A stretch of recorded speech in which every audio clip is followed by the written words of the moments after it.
Acne patch, dia adalah umpama macam kalau kita luka, kita tampal ataupun kita letakkan pembalut luka tu kan. Acne patch adalah seperti itu. Dia sebenarnya pembalut jerawat tapi dia tak balut dah, dia tempel macam tu je, tempel je. So dia adalah dibuat daripada material yang dikenali sebagai hydrocolloid, ya, yang terkenal dalam proses mempercepatkan pemulihan luka. Dan juga dia biasanya dekat acne patch ni disertakan dengan bahan-bahan aktif yang bertindak merawat jerawat, sama ada dengan bertindak sebagai mengurangkan minyak ke ataupun membunuh kuman penyebab jerawat ke. Dia macam tu. Contoh yang ada bahan-bahan aktif yang biasa digunakan dekat acne patch, paling biasa salicylic acid, ada juga yang ada benzoyl peroxide, ada juga yang ada tea tree oil. Biasanya dia cari bahan-bahan yang bersifat antimicrobial lah, ya. Dan hydrocolloid ini, material pada acne patch ni yang dibuat acne patch ni kan, kerja dia menyerap cecair, kekotoran, minyak, segala benda yang berair-air dekat jerawat tersebut. Selepas itu, bila mana semua benda ni diserap oleh hydrocolloid itu tadi, memang sifat hydrocolloid itu macam tu, ya, dia akan menggantikannya, kemudian diletakkan, dia gantikan, dia macam substitute lah, ya, letakkan bahan-bahan aktif itu tadi pada jerawat sebagai satu bentuk treatment, rawatan agar jerawat itu cepat pulih. Pada masa yang sama jerawat itu tak jadi lebih teruk, ya, dan dalam keadaan itu jerawat itu akan mengalami proses pemulihan yang lebih terjaga sebab kita tak sentuh dia. Anda perasan tak kalau lepas kita letak acne patch, untuk biasa siapa yang pernah menggunakan, once you put it there, you will never touch the place. Dia macam sacred place dah. Jangan sentuh, jangan sentuh. Kalau nak baik jangan sentuh. Itu adalah acne patch. Acne spot treatment pula mestilah berbeza kan. Dia tak ada material yang hydrocolloid itu. Kita picit keluar daripada botol dia, tekstur dia boleh ada dalam bentuk gel, macam cecair, macam krim. Kadang-kadang pekat sikit, kadang-kadang cair sikit, ya. Saya pernah guna yang ketiga-tiga bentuk itu, dan kita boleh letakkan terus ke atas jerawat supaya bahan di dalam produk itu tadi, ya, terus sampai ke atas jerawat dan merawat dia. So ada macam-macam jenis bahan aktif lah yang boleh ada acne spot treatment. Nama dia pun spot, memang diletak atas jerawat tu. Bahannya contohnya ada salicylic acid, benzoyl peroxide, ada sulfur, kadang-kadang ada yang ada retinoid dekat dalam dia. So macam-macam. Ada juga yang ada tea tree oil juga, niacinamide pun ada juga. So very depending on how ataupun mekanisme apa yang dipilih untuk merawat jerawat tersebut lah, ya.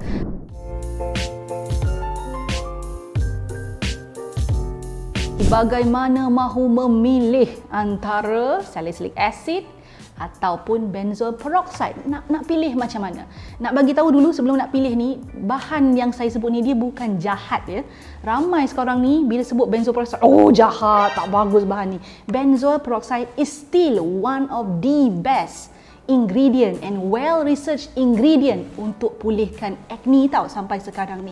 So sebab tu dia ada di pasaran. So saya tahu ada banyak pilihan produk-produk atau bahan aktif yang lain yang boleh digunakan untuk merawat, memulihkan, mengecutkan jerawat. But these two are the most famous.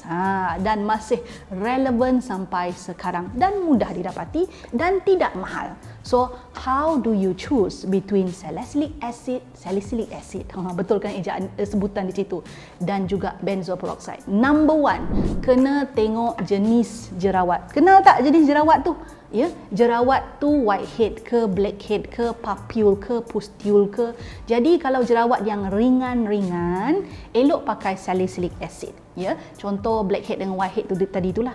Pakai salicylic acid dalam bentuk leave-on produk lagi saya sarankan. Leave-on ni maksudnya tinggalkan dekat muka. Salicylic acid juga bagus untuk orang yang mempunyai kulit berminyak yang berlebihan sangat minyak dia. Saya lah tu, ya. Tapi seperti biasa, kerana salicylic acid ini kuat dan ada sifat exfoliating, kita tak digalakkan untuk pakai setiap hari sebab kita nak kawal minyak tu kan. So kita tak nak minyak yang dibersihkan itu terlalu banyak hilang. Kita nak minyak yang dibersihkan tu sekadar yang berlebihan itu sahaja. So use salicylic acid to avoid berlakunya whitehead dengan blackhead. Juga kalau dah ada blackhead dengan whitehead, juga boleh pakai bahan yang produk yang ada salicylic acid juga. Kalau dah ada pustule, papules, yang itu baik guna benzoyl peroxide. sebelum bakteria penyebab jerawat tu beranak pinak lagi banyak. So benzoyl peroxide boleh digunakan untuk segera mengecutkannya. Kalau dah jerawat yang ada papule pustule ni tadi mengecut, bolehlah kurangkan penggunaan, tak payah pakai dah. Kena faham tu. Kalau janganlah sampai tengah dia tak ada pun nak letak juga benzoyl peroxide, itu cara yang salah lah. So look at the type of your acne. Okay? Cara pilih yang kedua antara salicylic acid dan juga benzoyl peroxide adalah tengok tahap keseriusan dan betapa kritikalnya jerawat itu. So tahap jerawat ni dia ada mild, ringan, dia ada sederhana, moderate, dia ada severe teruk, ya.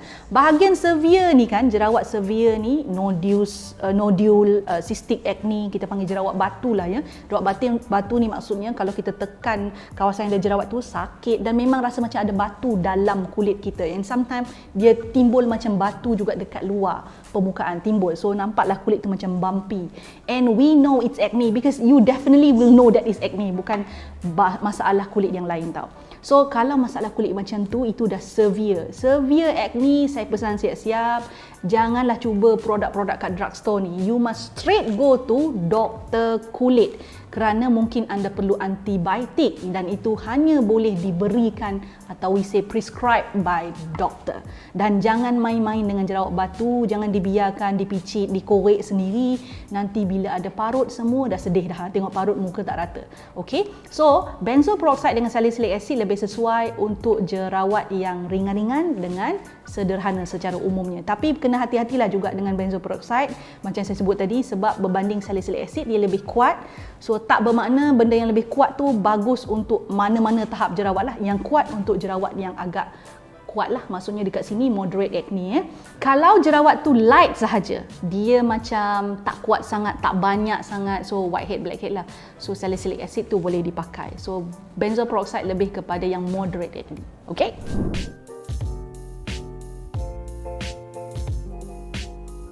Pertama dalam senarai top 5 kali ini adalah Oxy 5 Acne Pimple Medication. Ini adalah jenama ubat jerawat yang tidak asing lagi, ya.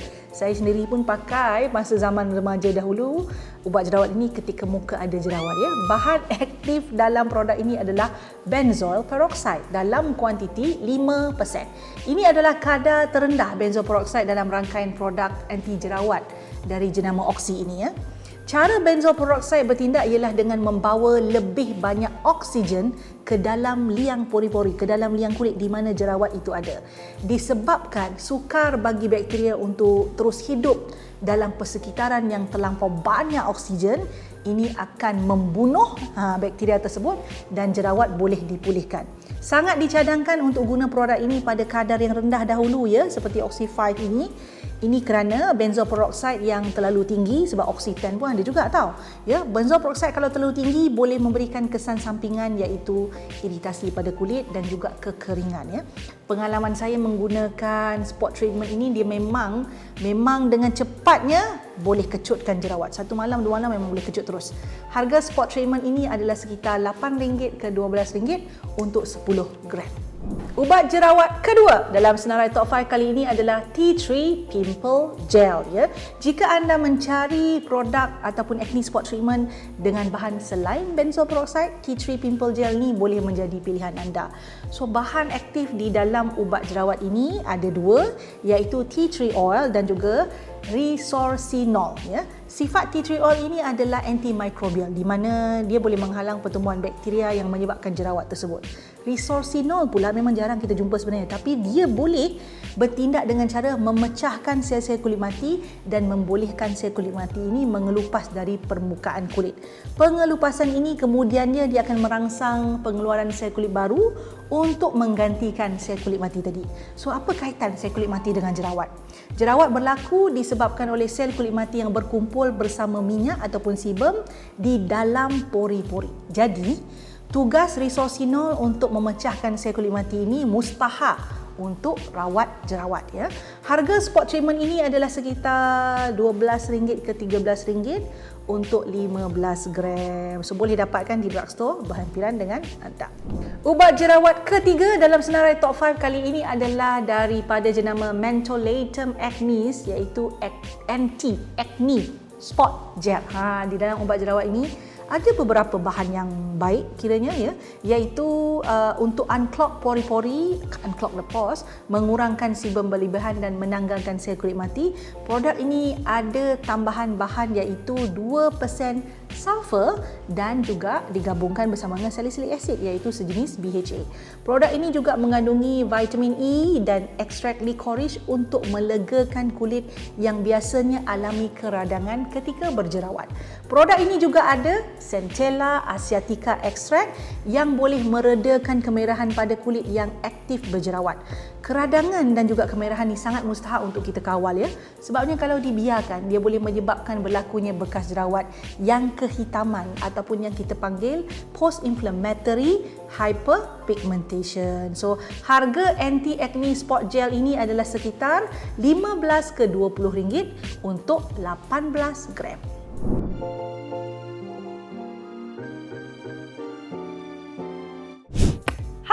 Okey, kita kembali dengan teknik menggunakan spot treatment. So this one yang saya ada ni, inilah botol spot treatment. Biasanya packaging dia macam tube or small little packaging yang ada muncung yang tajam. Muncung yang kecil hujung dia untuk mengawal pengeluaran bahan dia tahu. So one thing I want you to remember ya, ada banyak pendapat tentang di mana perlu pakai spot treatment. So this is how I am going to do it, iaitu selepas kita pakai moisturizer on the face ya, anda perlukan cotton bud, bersihkan betul-betul di atas spot yang mana anda nak letak produk itu. Here. Yeah, I don't know whether you can see my spot. My spot is just too tiny but never mind. Bersihkan, ya, sebab produk yang kita pakai spot treatment ni dia perlu kena di atas kita punya kawasan yang kita nak rawat. Right? So do that. And then yang ni jangan telan, ya. Ambil yang ni spot treatment, kita bukakan. Picitkan sikit je dekat hujung jari, ya, and then dabkan dekat atas kita punya spot. Yes. Now biasanya spot treatment kita pakai sebelah malam lah ya. So kalau kita pakai pada sebelah malam, it will be the last step. Tapi kalau kita pakai pada sebelah siang, selepas ini kita akan kena pakai sunscreen. So you have to let it set for a while. Biarkan dia kering sikit, macam menyerap sikit. Then you use sunscreen on top of it. Terkena juga sunscreen tu di atas kawasan yang kita letak spot treatment ni tadi. So kita dab macam ni. Saya kena pakai cermin sebab saya pun tak nampak di mana spot saya. So saya kena tengok dengan begitu hampir. Okay, that's it. Suka video yang saya selalu kongsikan? Apa kata? Jangan apa kata. Buat sekarang ya. Subscribe channel saya. Like, share dan pastikan tekan butang loceng tu. Yang ada loceng tu, yang cute-cute loceng kecil tu tekan supaya anda mendapat notifikasi setiap kali saya masukkan video baru. Jangan terlepas, jangan tertinggal. Buat sekarang.